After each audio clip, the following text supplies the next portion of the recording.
చాలామంది ఆర్థికంగా ఎంతో సంపాదిస్తూ ఉంటారు. చాలా కష్టపడి డబ్బుల్ని వెనకేసుకుంటూ ఉంటారు. కానీ ఎంత చూసినా సరే, ఎంత డబ్బులు సంపాదించినా నెల వచ్చేసరికి నెలాఖరు వస్తుందనేసరికి ఒక్క రూపాయి కూడా లేకుండా అయిపోతుంది.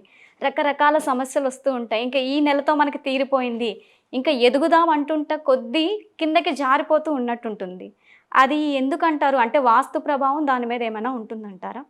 వాస్తు ప్రభావము లేని సబ్జెక్ట్ అంటూ ఏది లేదు.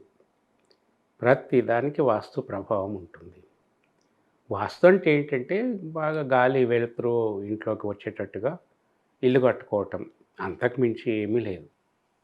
ఏ విధంగా అంటే ఈ పంచభూతాలంటే గాలి, నీరు, నిప్పు, వాయువు ఇట్లా పంచభూతాలున్నాయి. వీటి యొక్క ధర్మాలను ఏ విధంగా మనం బాగా ఉపయోగించుకోగలుగుతామో, ఏ విధంగా ఉపయోగించుకున్న విధంగా ఇల్లు కట్టుకోగలుగుతామో దాన్నే వాస్తు అంటాం.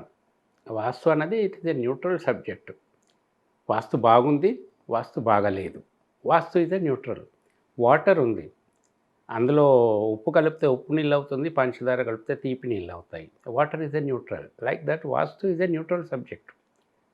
సో డబ్బుకు సంబంధించిన విషయం వచ్చినప్పుడు డబ్బు ఏ విధంగా మనం ఎక్కడ ధనాన్ని మనం నిల్వ ఉంచితే అక్కడ ధనం ఎక్కువసేపు ఉంటుంది అన్న విషయం వాస్తులో ఉంది. అలా కాకుండా ఇంకో దగ్గర ధనాన్ని దాయటం ఇట్లాంటివి చేయటం వల్ల పెద్ద ప్రయోజనం ఉండదు. ఇప్పుడు మనం చూస్తుంటాం మామూలుగా పోపు డబ్బాల్లో కూడా డబ్బులేసి పెడుతూ ఉంటారు.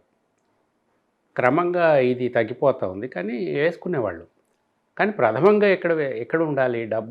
డబ్బు పెట్టవలసిన చోటు నైరుతి. ఇంటి యొక్క నైరుతి భాగంలో మనకి బీరువా ఉండాలి, లేకపోతే గల్లాపెట్టె ఉండాలి, లేకపోతే భోషాణం ఉండాలి, లేకపోతే తిజోరి. ధనాన్ని, విలువైన వస్త్రాలను, ఆభరణాలను, డాక్యుమెంట్స్ని వీటన్నిటిని భద్రపరుచుకోగలిగినటువంటి స్థలం నైరుతి. నైరుతిలో ధనాన్ని మనం నిల్వ చేయటం వలన ఫలితం బాగుంటుంది. ధనం అక్కడ ఎక్కువసేపు ఉంటుంది. ఎక్కువసేపు అంటే గంటలని కాదు, ఎక్కువ కాలం అక్కడ నిలకడగా ఉంటుంది. స్థిరమైన చోటు నైరుతి.